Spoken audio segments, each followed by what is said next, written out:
Hey, what's up, guys? Lucas Burnley here. You are listening to the Edge and Flow podcast. I'm here with my co host, TJ Schwartz, and it is SHOT Show week.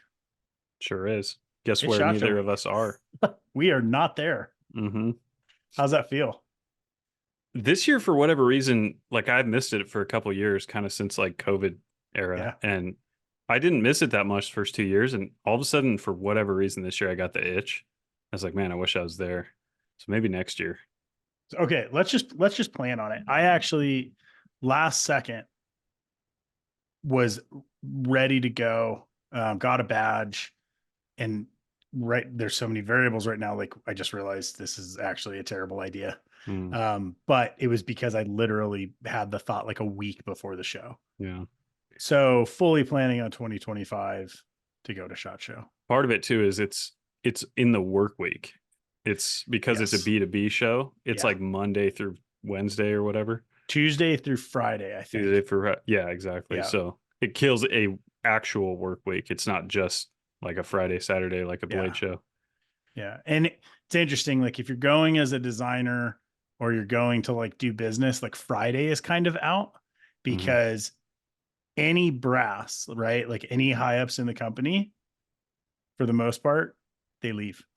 Yeah. Not like everybody, obviously, but it happens broad stroke enough at the show that you hmm definitely want to be there like the Wednesday.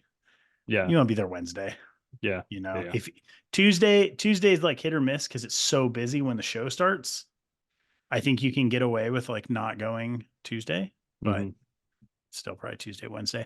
Yeah. I'm going to back it up for just a second. This podcast, as you guys know, is about the knife industry, production, design, life. We are kind of just talking about all of the things in our sphere. hmm And yeah, want to thank you guys that are supporting us on Patreon. Let's roll, man. Thank you Let's very go. much. Yeah. Yeah. Well, you reactivated my shot show itch, so you're right. I know. We need to do next year. Last time I went, I took my wife, and that was when we were dating and no Ooh, kids. So and you're married. we now have a 4-year-old Yeah. as of this week. So that tells you it's been a while. Yeah. Yeah. I think the last one I was at was 2020. Oh man, super. That's like that was an intense show. Yeah. Okay. Next year, 2025, we'll figure out how to make it worthwhile. Let's make it fun. Yeah. Let's go for the week, do some fun Vegas stuff, Yeah. Yeah. maybe do some podcast stuff. Yep. It's like a good, oh, that would Yeah. be, I just had this vision of us like walking around with booms, Yeah. like Right. headphones. It would be so weird. Yeah. Try not to run into all the other booms Yeah. walking around. I know. Yeah. That's like a side of the table that I've actually never been on. Yeah. No kidding. Right. Okay. Maybe we don't do that. Maybe just go eat. Yeah. There's a lot of cool stuff in that room that's going to be a distraction though. So we got to stop ourselves. That's what that was the draw for me this year. I realized that like over the last couple years, not going to as many trade shows, small industry or like mass, right? Like SHOT hmm is like the big show, right? So far past our industry. But what I love about that is that you can see trends, you can see colorways, you can see hmm design elements that At are the highest hitting level. at the highest level, right? The biggest brands, but also just like where things are starting to like permeate, right? Yeah. So things in the knife industry, like you might be seeing a trend, but like, is that trend carrying through across like apparel hmm or firearms? And I think that's in that setting, it's much easier to actually see it than what you see on a day-to-day basis, like even looking online or kind of what's popping up on Yeah. Instagram. Yeah. And obviously, everyone comes to SHOT Show with what they believe is the cutting edge. So Mm-hmm. you're not seeing like the last 3 years of materials when you're on like social media. You're seeing like each company's entry into like what we think the future is. Yeah. Ideally, And what you are seeing for next year, yeah, yeah. right? And so it kind of gives you a little bit of an inside look. Even like Spyderco specifically, like you go by their booth, they have a glass case that's like no photos. These are Right. knives that we have not shown off and will not, that are like making a loop, and we're trying to decide if we're even going to make them or not, you know? Right. And so it's like there's stuff like that. do you know for sure that they still do that as a kind of a new product test phase? I mean, the last I heard, it has been a while since I've crossed paths with them, but yeah, I mean, last time I was at their booth at SHOT Show, yeah, they would make a prototype and they would Yep. travel it to shows for like what, a year, Yeah. and then if it was liked enough and if Yeah. it It was gets picked noticed up enough, enough. then they're like, okay, that one's going. And so you'll see like sort of their like development league of products at the Yeah. show. It's kind of interesting. As a designer, it's basically my least favorite method Yeah. humanly You don't imaginable. like it's too slow. It's too slow. Yeah. And you know what? For me personally, I want buy-in from the company. Hmm. I want them to be excited about the thing that I am submitting. Hmm. That doesn't feel like it achieves that. Hmm. It's like, oh, I'm agnostic. I'm neutral on whatever you submit. Yeah. I It's have like no that trust opinion. but verify thing. Yeah, it's Yeah. like, no, I want you to trust your gut. And Yeah. like, because I think in a weird way, it's like a two-way street. Like, I want to know that a company that I'm working with is able to make like strong decisions Mhm. based on their own opinions versus just watching what like somebody at a trade show's response is, Yeah. Yeah. Yeah. right? It's like, yeah, as opposed to, because it's like a focus group method is kind of what they're Yeah, doing. right. Yeah. Yeah. But like, I don't know. I mean, you see shows like I just feel I feel like the thing that gets the most attention isn't always the thing that sells best. Yeah. Yeah. That's true. Wouldn't you agree with that? Yeah. Yeah, dude, products are weird. When you get a product in front of like a mass market, like let's say it Yeah. pops up in Sportsman's Warehouse, especially a place like that where they do sell a lot of different knives. Um, yeah, it's weird. It's like sometimes the subdued thing, it's like there's so many people that are just walking and they're like, I just want a knife. Like I don't want Yeah. anything fancy. Yeah. And then they're like, well, that's neat. Yeah, I'll take the black one. Yeah. You know what I mean? And then the You black, know, you know one that really bucked that inside of CRKT specifically is the Fossil. yeah, you're right. And I've used that knife as a reference like so many times because basically in the industry, everybody says like nothing outsells black. Mhm. But, well, That I mean, I knife's not guess black. right. Like on a whole, that's probably true. But the Fossil has been like a bestseller in the CRKT lineup for I don't even know how many years. It's more than Eight or 9. 5 years, eight or Yeah, nine. Yeah, 8 or 9 yeah. years, right? Hmm. And it's a wild design. Like It looks like a it's got fossil. texture, it's got like, multiple color G10. Like it is not necessarily a knife that if you're like, oh, this goes into Walmart, do you think it's going to be a bestseller? And it 100% was. And so it's like, well, if you prove that, like if you know that this works, it works. It's Hmm. just figuring out like what the special sauce is Yeah, that creates that. I think that I don't know. That knife is that's the so cool. question. It's the question, right? Yeah, yeah, yeah. Hmm. Interesting. But Now I'm yeah. gonna get all introspective and start thinking about design. Oh, okay. So how, What are speaking of you working on? design, I was just going to ask you because you're the one doing the design work all month. So how's that going? Um, it's deep. It's a deep hole. Um, what I'm finding right now is my process my process to iterate has become so much faster that it's creating a lot more ideas. Hmm. And so I was just showing you my little Olfa karambit. That's a perfect example of something that was like, it's been rolling around in my head. I start to play with it. I go to Fusion. I start 3D printing. And that's the sticky point where I'm like, ooh, okay, like I have a physical product. I see the changes. I start making the changes. I'm just about done with that. And that has been my goal right now is to finish projects. So I have the Kihon fixed blade and I Hmm. have the Olfa karambit. For those of you guys that haven't seen it, Olfa makes like craft blade knives and box cutters and stuff like that. This blade specifically has always been a favorite, and it's kind of like this angular, modern, like Kiradashi looking blade. And I've always just wanted to build a modular frame for it. Hmm. Yeah. Um, so yeah, it's tricky. So what I'm realizing around this is that because the process is faster, but I'm able to take it a lot further. It used to be like when I was doing CAD, a lot of the final decisions were still kind of like hand or like I would create them after the fact. Whereas with the way that I'm designing now, I'm really seeing that the details I'm tweaking Hmm. inside the computer, Yeah. right? You're designing Um, in CAD, not just engineering. not just engineering. Yeah. And that it's a little I was gonna say like disconcerting or unsettling, and it's I don't think that's probably accurate, but it really is different. And I'm noticing that I want to create stopping points and then also be sure to create points where I'm final, like stopping points inside the process of design, right? Like, so with the Olfa, I basically make one round of logical changes and then 3D print. Hmm. I test that, see where I want to be, make one round of changes and then print. But I'm not trying to take it to full completion. However, I do need to have an end point on this. Yeah. And where I've decided that is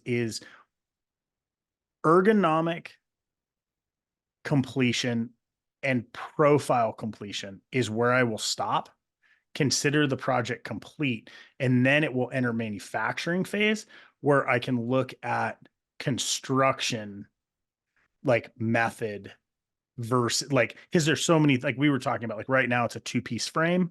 Hmm. In my head I'm like, oh, maybe I want to do like an inlaid scale over this frame, but that's not like right now I don't want to address that in design because it'll like almost restart the motor. Yeah. Yeah. Does Yeah. that make sense? No, it makes sense. I got to say it's different than how I do it, but it does make How do sense. you do it? I I want the manufacturing and construction constraints to be there from the beginning. So I'm like I would probably map out the way that it's assembled as the first thing and then follow that with the aesthetic and ergonomics. Interesting. Not because the ergonomics are less important, but Right. because I don't want the ergonomics that I'm pursuing to interfere with the constraints that it's eventually going to have. I want the That it's constraints going to to be to got make it. that's just the way I do it, but I mean, That you know. I think it makes sense. And we'll see, like, as I go to make this, like, maybe I'm going to run into problems. You have like a much longer track record and a much higher ability. So I'm like, maybe doing this in a way that's completely backwards. I don't know. Well, one benefit of that is that you can the visual aspect in your mind of how that thing Mm-hmm. would be constructed is actually quite simple. Mm-hmm. It's not like a folding flipper where you have No, like the in this detent case, ball, the totally. track. Yeah. So it wouldn't you're not going to lose that much progress if you're like, wait a minute, I this need is to a go little back. weird. Yeah. Yeah, because it's kind of like a 2D thing anyway, Well, right? and we're also entering this with like, even if it was a folder, I feel like there's certain like the analogy here would be I design a frame lock, all the mechanisms are in place, all the geometry is there, but then I want a liner lock Hmm. or an inlaid lock bar. I feel like at that point, I can make those changes to a version. And it might even be that like, okay, here's the knife. Now I want an inlaid lock bar. I want a crossbar lock. I want, a nested liner lock. Which one of those is the best starting point? Hmm. You know, it's like Yeah. frame lock's probably the easiest. Okay. Now I want to do overlaid scales, but I feel like once it's there and functioning, then I can tweak it more than being like just chasing it down and doing like, okay, crazy inlaid lock bar and then backing it out to make it, I don't know. Hmm. That's where I'm at. Like I Yeah. said, deep hole. Yeah. Yeah, that loop of like, okay, I'm going to think about aesthetic and ergonomics, and I'm going to Yeah. click over into engineering and Yeah. manufacture mode. The balance, like the, I don't know, titration, if you want to call it that, between those two mindsets Mm-hmm. is like, to me, that's like really inherent in good design. And however Yeah. you accomplish that is one thing, but like you can see designs where one or the other was betrayed. Yeah. You know what I mean? Or And prioritized, or right? prioritize. Yeah. Yeah. And I want it to be balanced. Yeah, But agreed. yeah. Well, and that especially, I think doing things in house, not to say like it keeps you honest, but I look at certain designs and I'm like, I actually don't know how to do that. Hmm. Like I could draw it, but I'm going to break down when it comes to actually manufacturing it. Hmm.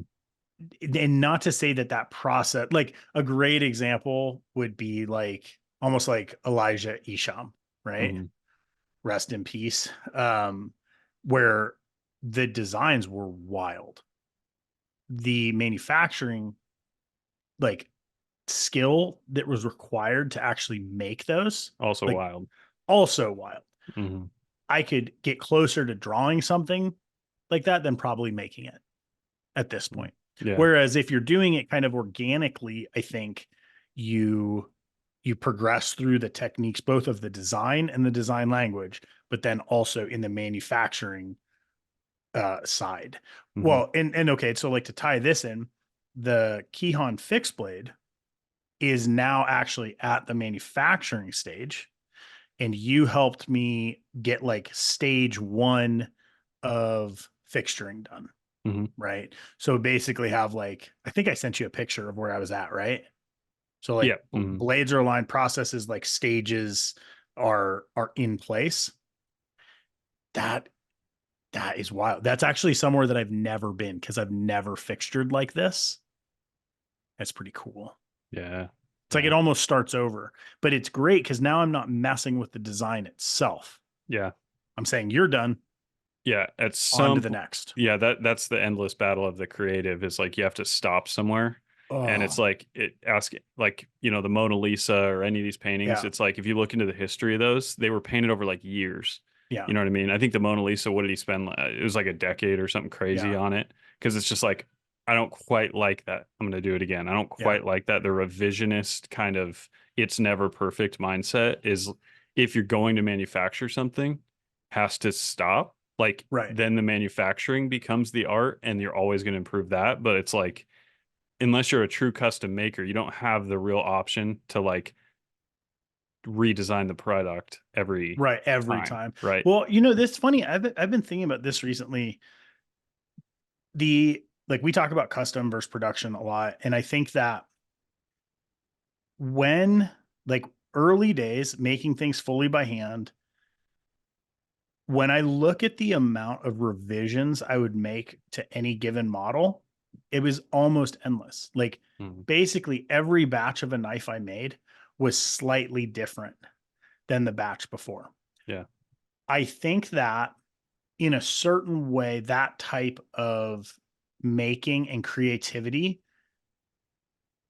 gives you more flexibility, right? Like you're just like, oh, I'm going to tweak this line on this pattern because I can make a pattern really fast. Hmm. If you're having to rebuild all your fixtures, that gets a lot less attractive. Yeah.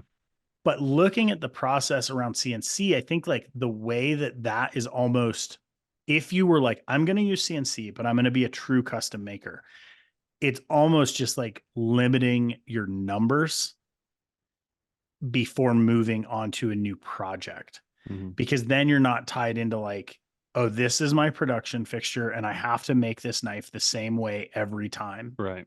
And Um, one thing you have to answer too is like, what is the goal? Because yeah, with ours are modular, and if you right, if you buy like a sheath from us right now, right, you could put your Overland in it that you bought in 2022 or in right. 2021, and it would Yeah. fit. And it would fit. And so it's like it creates a system of modularity, and that means interchangeable parts is Yeah. critical. It means they all have to be the same. Yeah. If you weren't going to do that, if you were okay with like this is the sheath and this is the knife, Yeah. if you don't like the sheath, sorry, send Right. the knife back. We'll make a sheath for it or something. Right. You know what I mean? Which is how a Yeah. lot of companies operate, which is cool. And then you can just kind of like migrate through design changes like at will. Right. But it's yeah, it just depends on As what's the soon goal. as it's standardized. Well, and I think that's where I've been looking at lately is like this idea of just letting efficient things be efficient. Like, Hmm. oh, when I look at it, like I have not made a design change to the Kwaiken flipper in years and years. It's Hmm. actually, but I did. There's 3 or 4 variations, and then I ended on one. Hmm. Folder is slightly different.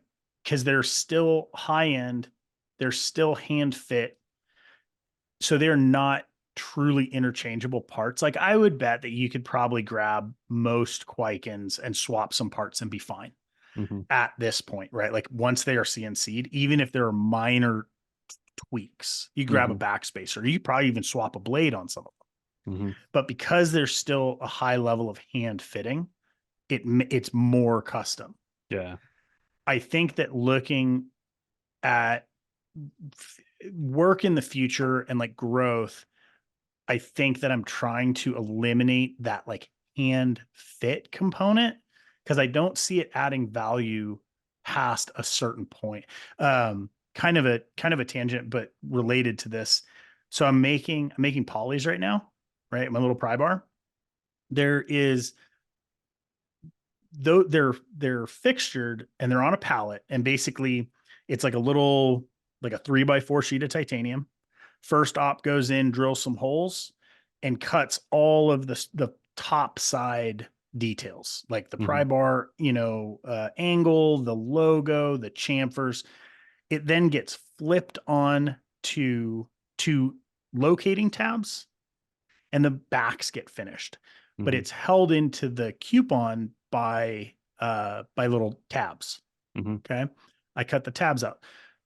This is like one of those moments where I realize like how much there is that I don't know or don't see.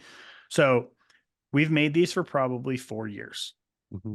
The next op was always to go to the 2x72 grinder and a flat platen and basically grind off those tabs. Mm-hmm. It's pretty easy. It's pretty fast. It still requires skill and it still requires cleanup. I don't know what happened. Yesterday I was working on them. I started to grind them and I like this light bulb moment. And I was like, huh, if I go upstairs to the laser and cut a form, a little like a basically like a shuttle that this drops in and the flat edge is horizontal, I can put it on my manual mill and just mill these tabs off. Mm-hmm. 5 minutes. I made the drawing, cut the shuttle, started cutting parts, instantly realized that this inside of this one product was a paradigm shift. I had Maddie come down and had Maddie cut one. Mm-hmm. Not being familiar with milling processes or the part. And I just realized I'm like, this is the difference in like manufacturing mindset versus craftsman. Like I have skill in my hand and Yeah. eye. That's accurate. Can I push back though on one thing? Totally. I never use tabs like that on I any know. part ever. I It know. always comes out of the mill finish. And so here's stage two.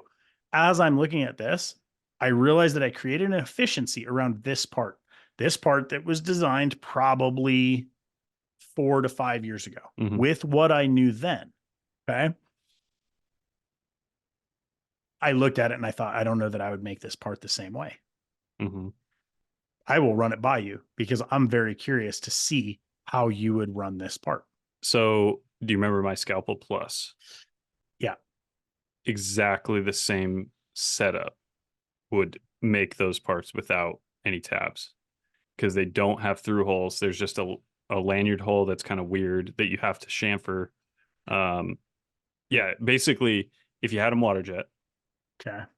you put them in a vice jaw, soft jaw that's Okay. shaped like that, whatever teardrop Mhm. shape. You do op one, Mm-hmm. then you have either the second side of the same vice jaw or you have them like ganged up to do a bunch of op ones and then a bunch of op twos. Right. And then you just flip it and have the secondary, you basically top hat it. Yeah. So that the chamfer on the backside, Yeah. how big is the chamfer? Do you remember? Probably 30 thou or something. So you have the gripping of Yeah. the op one be like 25 thou. Right. So that when you flip it, the top hat is going to be milled away and then Right. chamfered. And so there's no seam. And just op one, op two, op one, op two. So that's basically how we do side pops. Mm-hmm. I go back. It's really weird, man. I go back and forth. Like these are cut out of the material thickness, basically, that the final part is. There's like a Mhm. little surface finishing.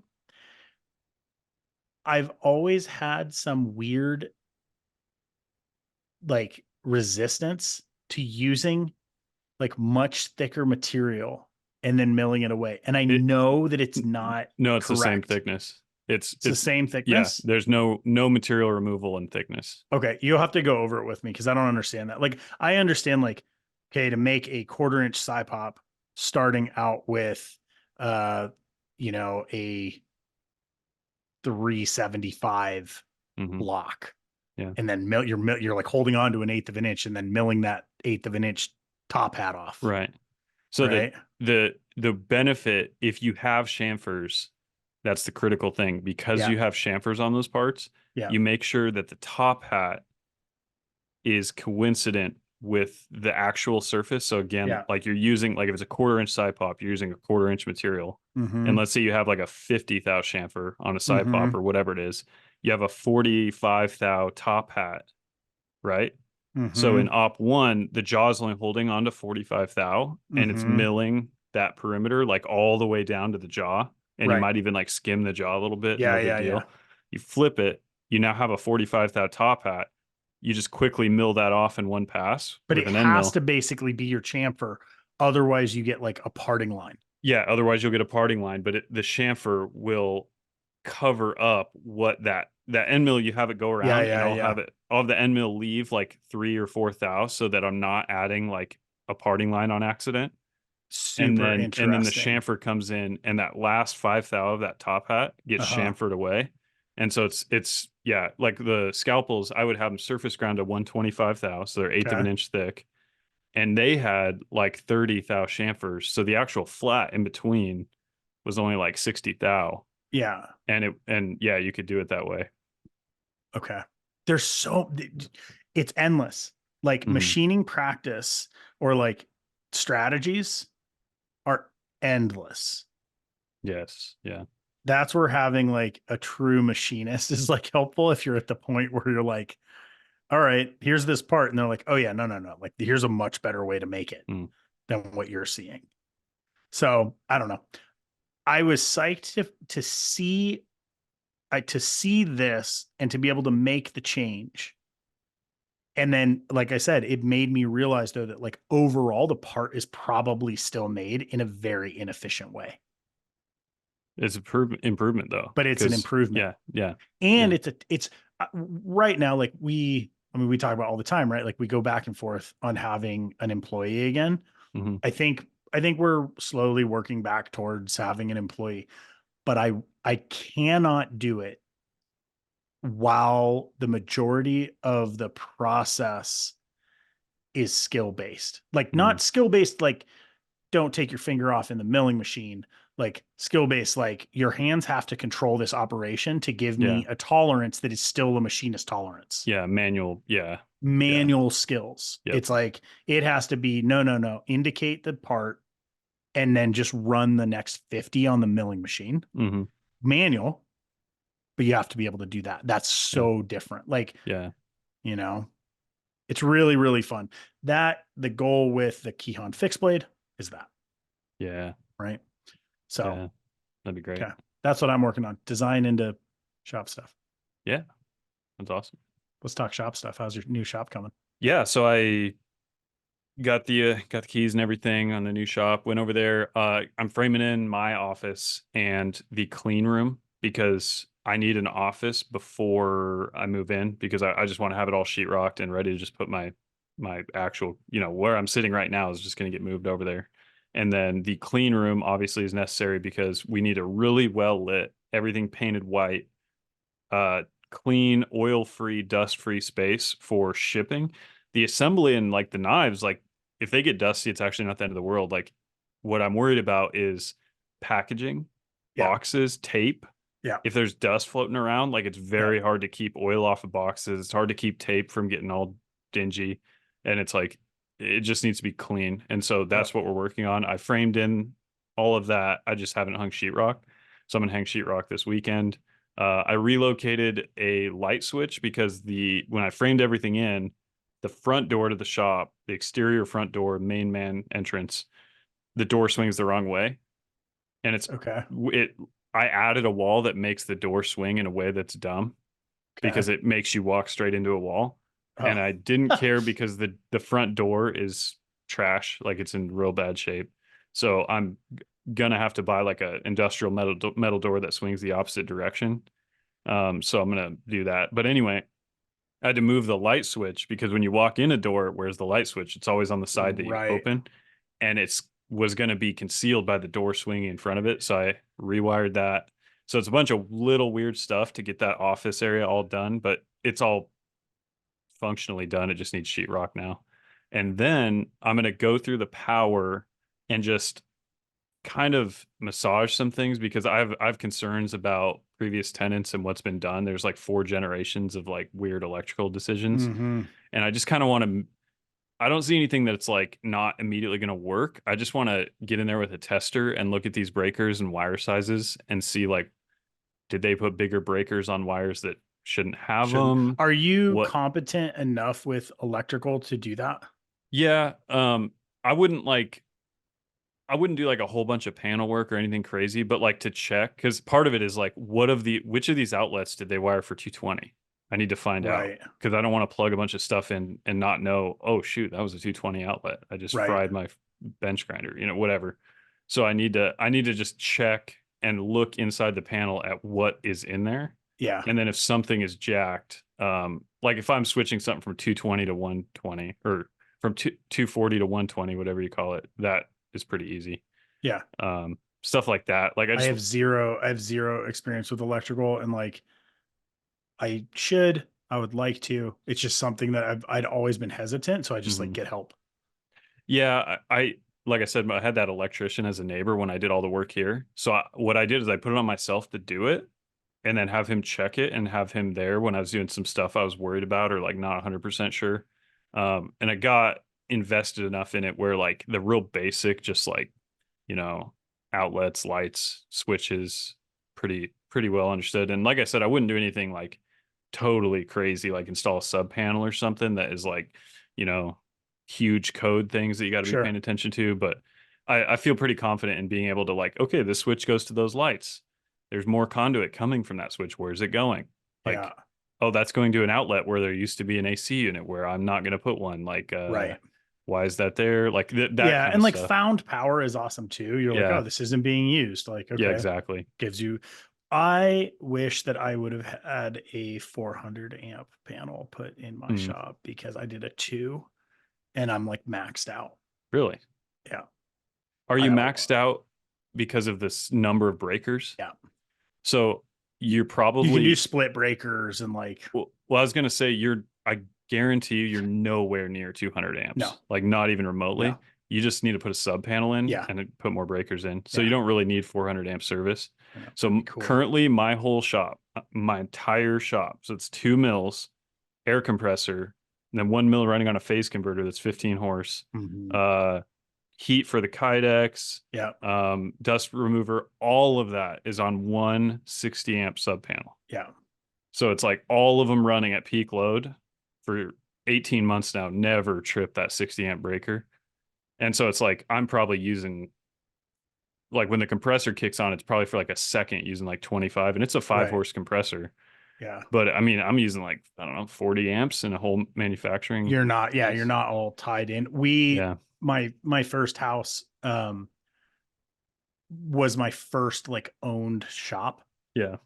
And I didn't have anything like crazy, but it's basically like a big 4-car garage off of the house, powered off of the 100 amp house service. I Mhm. just plugged things in and worked, added more tools, got to a point where I realized like, I think it was when we got the CNC and I was like, I need more power, had more power in. But when they opened up the breaker, the like cables had just bubbled. Like Mhm. it was, there was huge overload On at a some 100 point amp. on 100 amp. And it That's not very much scared, I for know a it whole house. really scared me because I was like, Yeah. if it's bubbling, it's burning.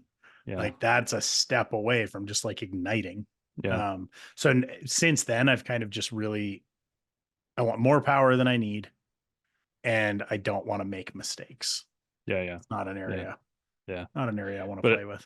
But if you did hire an electrician and told him to put in a sub panel, Yeah. that's like a, depending on how much sheetrock work needs to be done, like we're Yeah. talking a few hours, Yeah. and you could have as many breaker spots as you wanted. Yeah. And I really think the 200, like, dude, that supports A a lot. lot of Yeah. machines, I don't even especially know at this because, point. I don't know at this point what I need. Like when we added the forging equipment, that was a pretty heavy. Like we added a small dedicated sub panel for that.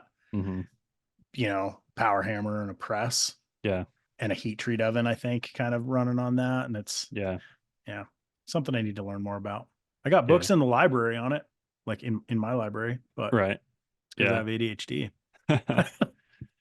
Yeah, actually, this is negligence on my part. I don't even know what the amperage on the panel coming into this other shop is. Yeah. All I know is that it's held multiple machine shops and it Yeah. is three phase. And so I'm just kind of like figuring it's going to be good for a while. But Have you ever had like a big shop scare? as far Like as, like one time I lit my dust collector on fire. oh, no, I Like, haven't. have you had any of No, those? no. That was probably one of the scariest. I look, and I can't remember if I no, I heard it. Like the dust collector sounds weird. It's like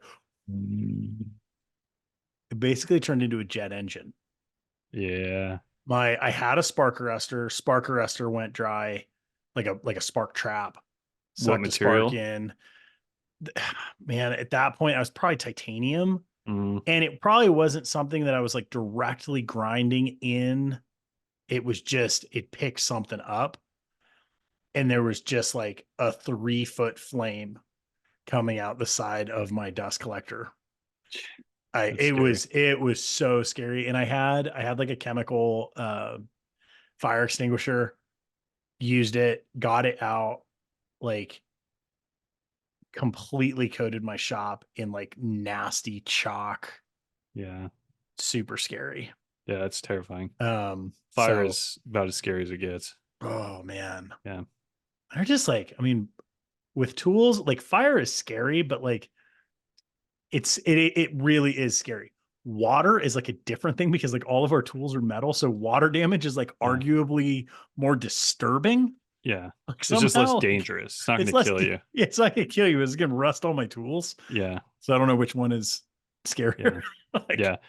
No, that's another thing I need to look at because in that shop there is, like I said, it's like such a big complex. It's older. mhm. It's been inhabited by people that I feel at certain points maybe didn't care a whole lot about Sure. certain things, how it Do you know goes. when the building was built? I actually don't. Yeah. I don't, but it's built in like the 80s or 70s, you know what I Sure. mean? It's older. But there's a PEX line that came down to like a faucet sort of deal, Mhm. like a just like a hose type deal. And I saw it was like sweet water right at the front door, like by the thing. And I was like, go to turn it a little bit, just see if I had pressure. And it was like, oh, it's open. And I look up and it goes to a PEX line that's going across the ceiling. And I'm like, well, if this is open, that means there's obviously no water in that line. And it's one of those things where I'm like, well, there's an open hose faucet. I don't know where that line is going or coming from. So it's like, this is a problem because if Right. someone turns something on, Somewhere. flooded shop because Yeah. so it's stuff like that that I just want to understand what I'm looking at with Yeah. some of this stuff. So like I said, after the sheetrock, it's mainly like I just want to do my due diligence and like take care of some deferred maintenance type Yeah. stuff and make sure it's a safe place from Yeah. a electrical and water standpoint. Yeah. Um, and then we're good. Then we're gonna move in. Dude, do you have a move-in date? No, no, I haven't called the rigger yet, but I mean in February. As soon February. as soon as we're ready, I'll call the rigger, and then we're not in a hurry to get in. Sure. But I am hustling to get the ball out of my court, if that makes sense, because one thing I wanted to talk about today is I've got three main things pressuring me right now. I got the Okay. LT5, the new knife. Yep. I got production just of like existing stuff, and then the shop move. And I Mhm. made a realization earlier this week, or might have been the end of last week, where I was like, I can do two of these things, can't do three. And so I'm like, the Ooh. LT5 is getting iced, like it's going in the fridge. And so that's what I did just mentally. I'm like, because I need for that to keep going, like there's some things in my court right now. And I was like, well, I need to do that. I need to do the shop move. I got a sheetrock. Okay, can't forget about the manufacturing. Got to order steel for these knives. And I'm like, okay, I'm going to pick two. So I picked two, and the LT5 is getting iced temporarily, um, for like a week, couple weeks. Couple of weeks. Okay, this ties into something that I had actually called you about a few days ago. But when you were looking at that process from like a decision, which this is my favorite way to do it, is like to have three things and you can always eliminate one, I feel like. Mm-hmm. So the LT5, it's not time dependent. It's Mm-mm. not critical for revenue. Mm-mm. So that's an automatic ice, Yeah, right? exactly. Because It's the other easy. ones, it's It's like it's obvious. business and then you have a deadline. Yeah. Yep. So the one that I called you about last week or yesterday was a Blade Texas. Um, I had planned on doing the show like 4 months ago, but I had set a hard stop for myself that if I wasn't able to start production like 3 months ahead, that I wouldn't do the show. I hit that 3 month point, made the decision not to do the show. Okay. Last week, as I'm looking at it, I'm like, well, I'm going to go. Like, I'm going to go check it out. Right. I already Mm-hmm. have plane tickets. I have a room. I'm like, should I do the show? Mm-hmm. And it like kicked my brain into overgear. And I'm like, oh, I can make this product and this product and this product. And like, what's a skeleton like loadout look like? And I called you for feedback. You weren't available. And I ultimately I came to the decision that it it is a full diversion. Like I could do it and there's value in it, but it would stop me from getting work done that makes every show for the rest of the year easier. Mm-hmm. It's like it's crazy. Like I don't even know why my brain does that. It's like it just got hooked into it and it's like got excited about doing a show. And so I started to like rationalize it, but I realized like I basically had three things, which is this month we do mystery boxes, which are a really fun side project of like doing inventory. Mm-hmm. So we go through all our inventory and then we always have like a bunch of weird product and like extras and like mugs and shirts in weird sizes. And we tie that into making mystery boxes. Okay. Mm-hmm. I'm like, that that is valuable. And getting the new model in production is valuable. For me to do that show means that those other two things don't happen. Yeah. And I was like, okay, that's like it's a self-answering question. Yeah, exactly. If you are allowing the priorities and the information and like the logic to make the decision, Yeah. it's still hard. Yeah, you got to be careful about being a yes man. Yeah. That's like I said with the LT5, there's no like imminent timeline because I made the conscious decision not to pre-sell, not to Right. do anything that would make me feel like I'm bound to doing Obligated something. to it. Yeah. And so it's like it's just going to get done when it gets done. And Yeah. I already knew that, but in my head I'm like I want it to be done as soon as possible. Right. And I'm like, well, that's kind of an artificial thing. Yeah. Yeah. So you That's got to be totally careful about that. artificial. Yeah. Right. It was kind of interesting too, because like as I looked at it, I was like, and Joey from Scout Tools, Scout Leather was like, he comes and helps me at shows a lot of times. He's like, hey, we could do this. I can bring product. We can like do it. It'll be fun. And what I realized was if I'm even thinking about that, it means that Blade Show Atlanta would be doable, Mm-hmm. which for the past couple of years, like I have not been able to make that show work. And so it was kind of fun because it was not on my radar at all to actually do Atlanta. Looking at it now, I'm like, well, if I shift resources there, it means that I have the new fixed blade. I can get that done Mm-hmm. by June. There you go. And I got kind of excited Yeah. again. So I think Yeah. there's a pretty solid chance that I'm going to actually do Atlanta Heck yeah. this year. Which Pretty is fun. yeah, that's really fun because I have a little announcement. Our booth has been allocated to us for Atlanta. First time ever Yeah. exhibiting in Atlanta, and it is in the big room. which is Dude, exciting. that's So exciting. maybe we'll be booth buddies. They politely put me right next to Tactile.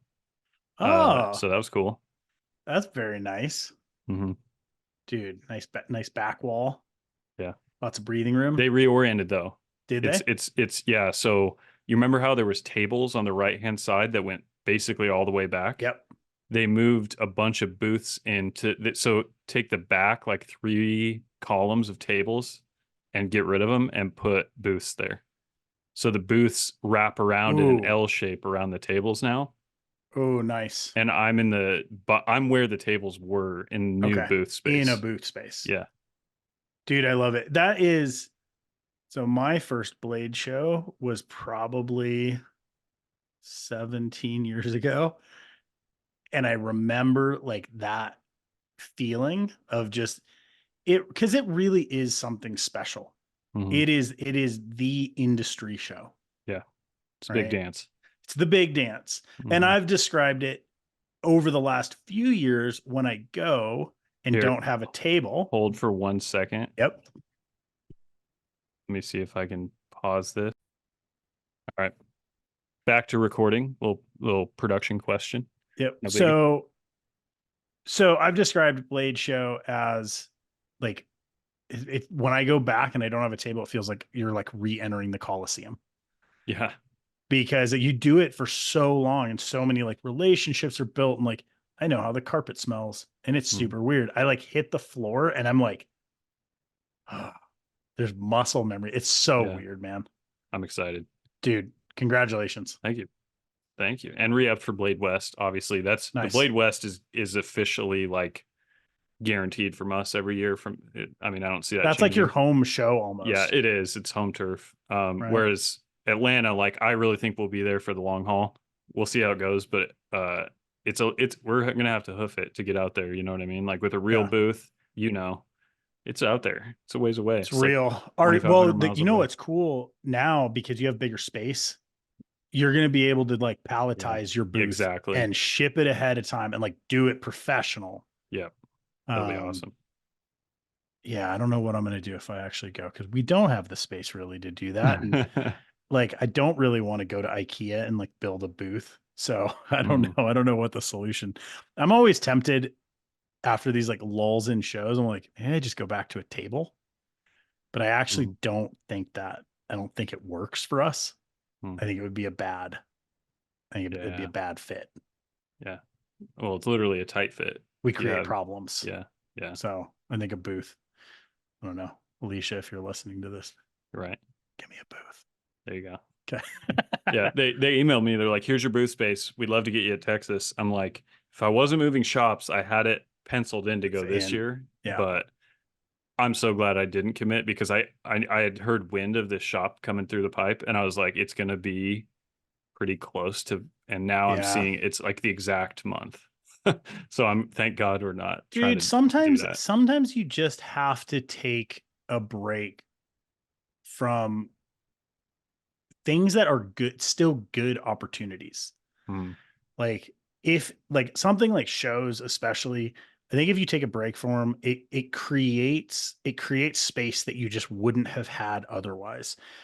We're finally getting back to a place where I can see being able to do maybe 3 shows a year.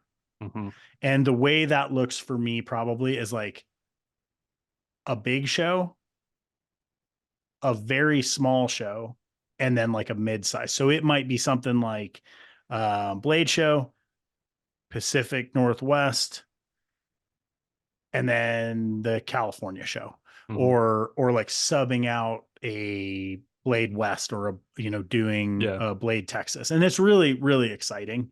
yeah, It just is not. It was a yes, but later because like we yeah. just life is busy. One thing that has my interest peaked is the direction we're headed with some of the new projects on the horizon. We may be positioned to go outside the knife industry as far as Yeah, shows go, and I'm excited for that possibility. A little bit nervous because that is very sure. uncharted, Yeah, but there's some where like what are you thinking? like hunting expos, Sure. bushcraft style, like overland expo, like that kind of Right. arena. Is Overland Expo would be, dude. I mean, this I think really is something that plays to longevity. It's just like find places you actually want to go and hang out. yeah, You know, yeah. I'm trying to get you to do some of the like really small shows, like the custom shows, just because I think you'd really enjoy the flow Hmm. of it compared Hmm. to the big 2, 3 day shows. It's different. Like I would like you to do the Pacific Northwest Invitational Hmm. because I think you would have a really good time and like hang out on the beach and like bring your family. Like that kind of stuff is fun. It just creates some contrast in like the show Yeah, mix, I yeah. A think. little bit different. Yeah. Yeah, But that's cool. Overland Expo is like a great example where it's like you would want to go to that anyway. Hmm. Why not go and have a booth? Yeah, Right. yeah, yeah. I look forward to that potential. Like I said, we need the new shop because honestly, we need more help, dude. Yeah.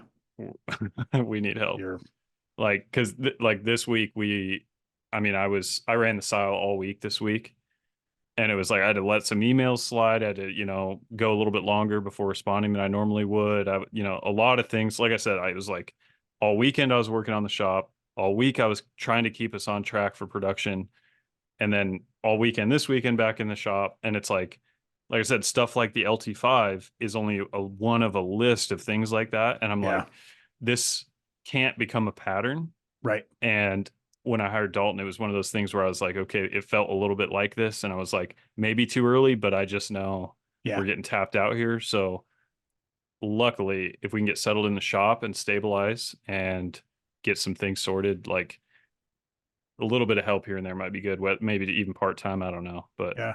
uh, I mean, you're at a point now where you could bring in a part time for just specific, yeah, like, exactly. Like you're like, okay, shipping. you're coming in to do Yeah, blasting or yeah, like whatever it is, yeah, it's funny, man. Shipping, in our experience, shipping is one of the harder things, but we have a lot more variability in yeah. product than you do.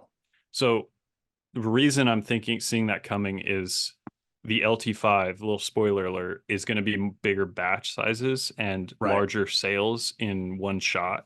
Okay. And more shipping in one shot. And it'll just be like, maybe I'm in the room, but I need another set of hands, like folding Right. boxes. We Another need to body. like tag team it.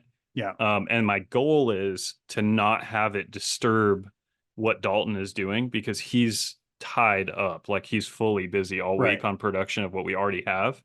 And if I bring him in to help on that, some other ball is getting dropped, and then we have not grown. We've just redirected, which is not the Right. goal of anything, right? Like it's like why would you step over something that's successful to pick something else up? Like Totally. that's backwards. So Right. yeah, so I'm trying to let Dalton like be Dalton and do all the awesome things he's doing. Right. And then if I need more help, it's going to come from somewhere else. Do you like as you add people, do you think Dalton will get into a position where like he's almost like training? Like, is he like a foreman Yeah. kind Yeah. of? Yeah. It's going to have to totally materialize over time, but it's like seniority is going to be a big deal. And he's going Yeah. to have a very high level of knowledge about the production Right. Well, workshop. that's Right. what happens, right? Because Yeah. essentially he is your right hand. Hmm. By default, he probably will have the most knowledge of the broadest spectrum of tasks Yeah. inside of the business because the Yeah. next person that is added isn't going to have all of the responsibilities that he Yeah. Yeah. has. No future employee will have that width of Isn't that just wild? overall view. Yeah. Cause I like I won't hire another one just to also do everything. I'll Right. hire someone to take something off his plate, but the things coming off of his plate he'll already know how to do, and he'll be the Right. only one that's done it all at Right. once, Well, and like arguably there's like at this point, you bring in another person, it's probably you teaching, but almost because you're protecting Dalton's time, right? Hmm. Hmm. Or it's you and Dalton teaching, Hmm. but past that employee, it's probably shifts away from you. Yeah, exactly. I'm envisioning it's like in the very small number, it's Yeah. like they can just be It's direct the reports. team direct But report. then Yeah. eventually it's like then you start to you have to structure it somehow other than like you can't have a pyramid where everyone reports to the exact same person. You know what I mean? It's like it I wonder how isn't. it works in big companies, like where you have like where founder has their prototype shop, right? Yeah. But they're on premise, right? Are they still, does the team like still pull on them? Like, are they almost like Yeah. consulting sometimes? I'm like the least corporate knowledgeable person in the world, so I don't know. Yeah, the two of us really have very little Yeah. little I experience I in have that no side. I have only the anecdotes and hearing from other people about that. Oh, if any of you guys know how this works, let us know. Yeah. We'd be very Yeah. curious. Because I think, I mean, in a lot of these industries where there's a high level of passion, I would guess that a lot of times the founders, it's like you're still interested in the thing, Hmm. right? Or manufacturing or, you know, design. You're just not doing it in the normal day-to-day production flow. Hmm. I think that's probably pretty common. Yeah.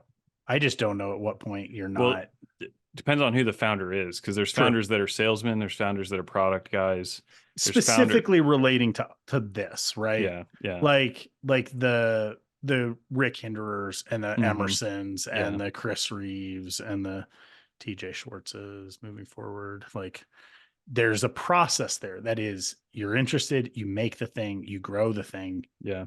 you know. Like Yeah. Hinderer was like one of the not I mean obviously not the first. Like Emerson predated Hinderer. Benchmade and Emerson were probably around the same time. Um, but went slightly different directions, but like it occupied the production space in like a similar way for a while. Hinderer felt, I guess, in my generation, like he's older than me, but he was like, I remember seeing people tip over his tables in like lotteries Hmm. because there was like a crowd swell where it was like he was of a time where like that custom to production Yeah. thing was just huge, you know, Hmm. and watching that, like, I remember when his company was three people. Yeah. And it is no longer three people. Like, I remember when he bought his like facility and like, you know, and then it's 20 people, like watching that process. Like, I do wonder, like, what is his day to day now? Yeah. Maybe I we don't could know. get Rick on sometime. That'd be Yeah. super fun. Yeah. No kidding. I love, like, I don't know, like, I love looking at the work that people do versus the work they used to do. And if you look up Mhm. Rick's like old work, it's like ABS stuff, Yeah. Yeah. It's like interesting. Well, forged I mean, gentleman's knives. he was a farrier shoeing Yeah. horses out there. Yep. So it's like iron, you know what I Iron. mean? Yeah. Yeah. And then yeah, firefighter, Yeah. like super interesting. Yeah. And like that, I mean, they have just like continued, you know, like Yeah. it's you watch it go from like cool small batch production to like a large, like a fairly large company. But I Yeah. would still make the argument it's like still fairly like boutique. Yeah. Yeah. I You know what I mean, mean? there's, it's hard to have a company in the knife industry that you would actually call large Right. in the Sure. grand scheme of things. It's kind of all boutique, Right. unless, I mean, unless you're talking like Swiss Army or something. Like there's a Yeah, I was few that gonna have say like like barely who, got into like the household name, yeah. but I mean, even that being said, you know, like a company like Victorinox, which is Swiss Army, is still microscopic on like if you're But talking actual real big. numbers. Yeah, Do yeah. you think they are the biggest from I a don't remember where numbers? I saw it or read it, but my understanding was about, I think I might have been talking to a guy at SHOT Show, to one of the Swiss Army guys. I think they're the biggest knife company in the world, but don't quote me on that. Based on output, right? And revenue, I And think. revenue. I mean, do Yeah, you have to think about it like, okay, there are, like, as a custom maker or like as a designer, you know, there are designs that have like transcended, yeah. right? So like Kit Carson, Ken Onion, like these are knives that you will see in someone's pocket walking around a store Hmm. or like at a restaurant. Yeah. Okay. Swiss Army It's on another level. is on a different level Yeah. and for generations. Yeah.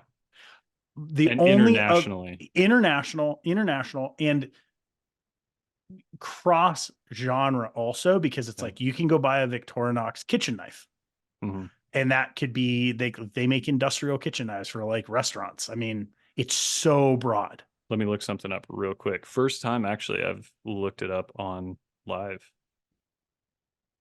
Victorinox revenue. We I'm need an just looking alter up. ego so we can like call out to him and have Yeah, him like right. look it up. So Victorinox revenue, according to a website that I don't know or trust, says estimated revenue as much as 700 million a year. Some say like 400 and something million a year, but So figure somewhere in the 500 middle. million. There's like I mean, numbers in the 400 to 700 range. it's not. But You just like created a. I gonna yeah, do a deep dive on it now, and I can't. Like I just felt it. yeah, I can't avoid it. they do sell things other. They sell watches. They Yep. sell luggage. Yep. The knives, I don't know if is probably the biggest part of that. I don't know though. But regardless, that's eye popping for a knife company. Yeah. But if you could be a insurance company that no one's heard of doing way more than that, Yeah. you know what I mean? So it's like it's yeah. Dude, we've talked about doing interviews. We have not done an interview. I just thought about two very specific stories. Doug, if you're listening, Doug Flag, dude, we need to get you on here because like the knowledge around like very specific timelines is so broad and this Yeah. ties into this so well. We just need to do it. So, Yep. Doug Flag, will you hang out with us and talk history? Mm-hmm. Right? That'd be fun. Yeah, dude, there's a lot. That would be, I think coming from like the company side and like the history side would be a really fun way to like satisfy both like some of your and my like curiosity and like Let's do it. okay. I think that's fun. Yeah. I gotta say, we don't have a timestamp anymore. Yeah. We did pay for the free version. I think we're like way over an hour, but I actually don't know. I don't either. But I guess it doesn't That's really great. matter. But this was Weird. a good one. Does that create more freedom for us because we just go and we're Yeah. not like limited by seeing minutes? Maybe. I don't Well, know. now that you mention it, I'm done. I killed the vibe. I killed the vibe. Killed the vibe. Oh. Okay. So you're really busy. I'm gonna pull on you. I need help. Okay. I need help for next stage of fixturing. Okay. If you want, we could record it. Let's talk about that soon. That could be a thing. That'd be cool. That'd be cool. Okay. You want to wrap it up? Let's wrap it. Okay. I appreciate Thank you you for listening. Yep. Thank you. Just talk over each other forever.